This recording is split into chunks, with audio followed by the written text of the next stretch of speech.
ଚାରିଆଡେ ଖରା। ଛୋଟ ପିଲା ବି ରହିଛନ୍ତି ପରଫର୍ମାନ୍ସ ଖରା। ଚାରିଆଡେ ଖରା।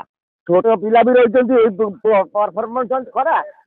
ସାଂସଦ ଖେଳ ମହୋତ୍ସବ ନେଇ ଭଦ୍ରକରେ ବର୍ତ୍ତମାନ ଚର୍ଚ୍ଚା ସୃଷ୍ଟି ହେଇଛି। ଦର୍ଶକ ବନ୍ଧୁ ଘରୋଇ ଶିକ୍ଷା ଅନୁଷ୍ଠାନରେ ଏକ ସରକାରୀ କାର୍ଯ୍ୟକ୍ରମ କେମିତି ହେଲା ଆଉ କେଉଁ ଉଦ୍ଦେଶ୍ୟରେ ହେଲା? ସାଂସଦ ଖେଳ ମହୋତ୍ସବର ଉଦ୍ଦେଶ୍ୟ ହେଉଛି ଏଇଆ, ଏ ଗ୍ରାମାଞ୍ଚଳରେ ଲୁକାୟିତ ପ୍ରତିଭା ମାନଙ୍କୁ ପ୍ରସ୍ଫୁଟିତ କରିବା କିମ୍ବା ଆଗକୁ ନେବା ପାଇଁ ଏ ପ୍ରକାର ବ୍ୟବସ୍ଥା ତିଆରି କରୁଛନ୍ତି ପ୍ରଧାନମନ୍ତ୍ରୀ।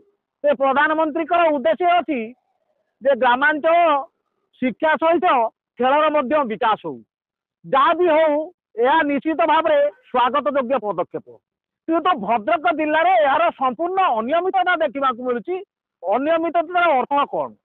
ଆପଣ ଦେଖନ୍ତୁ ଯେ ମଞ୍ଚ ଉପରେ ମନ୍ତ୍ରୀ, ବିଧାୟକ, ଜିଲ୍ଲା ସଭାପତିଙ୍କ ସମେତ ଜିଲ୍ଲାପାଳ ମଧ୍ୟ ଉପସ୍ଥିତ ଅଛନ୍ତି। କିନ୍ତୁ ସେଇ ଡହ ଡହ ଖରାରେ କୁନି କୁନି ପିଲାମାନେ ଏଇ ଡହ ଡହ ଖରାରେ କୁନି କୁନି ପିଲାମାନେ ନାଚୁଥିବାର ଆପଣ ଦେଖିବାକୁ ପାଉଥିବେ। ଅପରପକ୍ଷରେ ଯେ ଭଦ୍ରକ ଜିଲ୍ଲାର ଯେତେବେଳେ ପ୍ରାଇଭେଟ ସ୍କୁଲରେ କାର୍ଯ୍ୟକ୍ରମ ହେଲା, ସରକାରୀ କାର୍ଯ୍ୟକ୍ରମ କହି ସାମ୍ବାଦିକ ମାନଙ୍କୁ ମଧ୍ୟ ଏଠାକୁ ଇନଭାଇଟ୍ କରାହେଲା।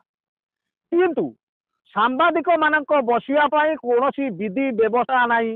ସାମ୍ବାଦିକ ମାନଙ୍କୁ ମଧ୍ୟ ପାଣି ଠୋପେ ବି ମିଳିଲା ନାହିଁ। ଯେତେବେଳେ ସାମ୍ବାଦିକ ମାନେ ପଚାରିଥିଲେ ଯେ ପ୍ରେସ୍ ଗ୍ୟାଲେରୀ ଗୋଟେ ନାହିଁ, ଏଠି କିପରି କେମିତି କି ପ୍ରକାର ଖବର ପ୍ରସାରଣ ସାମ୍ବାଦିକ ମାନେ କରିବେ, ତାଙ୍କୁ ପୂର୍ବତନ ବିଜେପି ସଭାପତି କି ପ୍ରକାର ଭାଷାରେ କି ପ୍ରକାର ଭର୍ସନରେ ପ୍ରଶ୍ନ ପଚାରୁଛନ୍ତି ଟିକେ ଶୁଣନ୍ତୁ। ଭଦ୍ରକରେ ଆମର ପ୍ରଥମ ଥର ପାଇଁ ହେଲା, ଆଗରୁ କେବେ ହେଇନଥିଲା। ଇଏ ସାଂସଦ ଖେଳ ମହୋତ୍ସବର ମୂଳ ଲକ୍ଷ୍ୟ ହେଉଛି ଗୋଟେ ସୁସ୍ଥ ସବଳ ଭାରତ ଏବଂ ଦ୍ୱିତୀୟ ପଏଣ୍ଟ ହେଉଛି ଯେ ବଣମଲ୍ଲୀ ଭଳି ବଣରେ ଝଡ଼ି ନ ଯାଉ ପ୍ରତିଭା, ଗ୍ରାମାଞ୍ଚଳର ପ୍ରତିଭା ବି ଜିଲ୍ଲା, ରାଜ୍ୟ, ଆନ୍ତର୍ଜାତୀୟ, ଜାତୀୟ ଆନ୍ତର୍ଜାତୀୟ ସ୍ତର ପର୍ଯ୍ୟନ୍ତ ଯିବାର ସୁଯୋଗ ପାଇବା ପାଇଁ ଏକଥା କରାହେଇଛି। ଏହାର ସଠିକ୍ ଉତ୍ତର ତ ମୁଁ ବୋଧହୁଏ ଦେଇପାରିବା ଦେବାଟା ଠିକ୍ ହେବ ନାହିଁ। ଷ୍ଟାଡିୟମରେ ବୋଧେ କ'ଣ କାର୍ଯ୍ୟକ୍ରମ ପାଇଁ କ'ଣ ଥାଇପାରେ, ଭଦ୍ରକ କଲେଜର କ'ଣ ଯେଉଁ କହୁଛନ୍ତି ସେଠି ପରୀକ୍ଷାପତ୍ର ଅଛି କ'ଣ ମୁଁ ଜାଣିନାହିଁ। କିନ୍ତୁ ୟାର ଉତ୍ତର କଲେକ୍ଟରଙ୍କୁ ପଚାରିଲେ କହିପାରିବେ, ଜିଲ୍ଲା ସ୍ପୋର୍ଟସ ଅଧିକାରୀଙ୍କୁ ପଚାରିଲେ କହିପାରିବେ। ନୁହେଁ ଆପଣମାନଙ୍କୁ ଭୁଲ ଦେଖାହେଉଛି। ଖରା ନୁହେଁ, କେତେ ଡିଗ୍ରୀ ତାପମାତ୍ରା ଅଛି ଟୋଟାଲ ଚାରିଆଡେ ଖରା।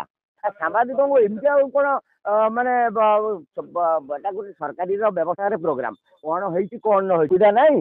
ଆଉ ଯେଉଁମାନେ ଦୋଷ ଖୋଜିକି ବାହାର କରିବା ପାଇଁ ଚେଷ୍ଟା କରିବେ ସେମାନଙ୍କୁ କିଛି ଉତ୍ତର ଦେଇ ହେବନି। ପୂର୍ବତନ ଜିଲ୍ଲା ସଭାପତି ଅକୟ ସାହେବଙ୍କୁ ସାମ୍ବାଦିକ ମାନେ ପଚାରିଥିଲେ ଅବ୍ୟବସ୍ଥା ପାଇଁ ଦାୟୀ କିଏ, ସେ ସିଧାସଳଖ ଜିଲ୍ଲା ପ୍ରଶାସନର ଦୋଷାରୋପ କରୁଛନ୍ତି ଯେ ସାମ୍ବାଦିକଙ୍କୁ କ୍ୱେଶ୍ଚନ କରୁଛନ୍ତି ଯେ ତମେ ମାନେ ମନରୁ ଏଭଳି କଥା ତିଆରି କରୁଛ, ଯାହା ଲୋକମାନଙ୍କର ମଙ୍ଗଳ ଉଦ୍ଦେଶ୍ୟରେ ସାମ୍ବାଦିକ ମାନଙ୍କର ସବୁବେଳେ ମତ ରହିଥାଏ। କିନ୍ତୁ ୟାଙ୍କୁ କିଏ ଅଧିକାର ଦେଲା ଯେ ସାମ୍ବାଦିକଙ୍କୁ ଏ ପ୍ରକାର କ୍ୱେଶ୍ଚନ କରିବାକୁ?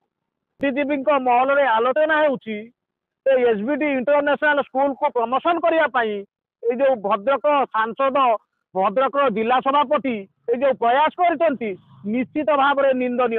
2 କିଲୋମିଟର ଦୂରରେ କରିବାର ଉଦ୍ଦେଶ୍ୟ କ'ଣ? ସହର ମଧ୍ୟରେ ଦୁଇଟା ଷ୍ଟାଡିୟମ ଅଛି, ସେଠାରେ କରିବାର ଆବଶ୍ୟକତା ଥିଲା। ଏଇ ଯେଉଁ ପ୍ରୋଗ୍ରାମ, ଏତେ ବଡ଼ ପ୍ରୋଗ୍ରାମ ସାଂସଦ ଖେଳ ମହୋତ୍ସବ କରାଯାଉଛି, ଏହାର ପ୍ରଚାର ପ୍ରସାର ହେଲାନି, ଲୋକମାନେ ଜାଣିପାରିଲେନି। ଗ୍ୟାଲେରୀରେ ଦର୍ଶକ ଶୂନ। ଆପଣ ଦେଖୁଥିବେ ଯେ କୌଣସି ଦର୍ଶକ ନାହାନ୍ତି, କେବଳ ଖେଳୁଆଳ ଅଛନ୍ତି ଏବଂ ଯେଉଁମାନେ ଉଦ୍ଘାଟନ କରିଥିଲେ ନେତା, ମନ୍ତ୍ରୀ ଏବଂ ଜିଲ୍ଲା ପ୍ରଶାସନର ଅଧିକାରୀ ମାନେ ବସୁଛନ୍ତି। କିନ୍ତୁ ସେତେବେଳେ ଆମକୁ ଦୁଃଖ ଲାଗେ ଯେତେବେଳେ ଜଣେ ଖେଳୁଆଡ଼ ଜଣେ ଖେଳେ, ତାକୁ ଯଦି ଦର୍ଶକ ତା ଖେଳ ନ ଦେଖେ ତାର ମନୋବଳ କମିଯାଏ। ତ ପ୍ରଧାନମନ୍ତ୍ରୀଙ୍କର ଯେଉଁ ଉଦ୍ଦେଶ୍ୟ ରହିଛି ଯେ ଲୁକାୟିତ ପ୍ରତିଭା ମାନଙ୍କୁ ଆଗକୁ ନେବା, ଯଦି ଦର୍ଶକ ଏଠି ନାହାନ୍ତି, ଖେଳାଳି ମାନଙ୍କୁ ମନୋବଳକୁ ବଢ଼େଇବା ପାଇଁ ତାଳି ଶୁଭୁ ନାହିଁ, କି ପ୍ରକାର ଚିନ୍ତାଧାରା ନେଇ ଏ କାର୍ଯ୍ୟକ୍ରମକୁ ଆୟୋଜନ କରିଛି ଭାରତୀୟ ଜନତା ପାର୍ଟି ଭଦ୍ରକ ଜିଲ୍ଲା ପ୍ରଶାସନ, ଯାହା ବର୍ତ୍ତମାନ ଆଗ ଆଲୋଚନାର ବିଷୟବସ୍ତୁ ପାଲଟିଛି। ଭଦ୍ରକରୁ ସନ୍ଦୀପ ସେନା।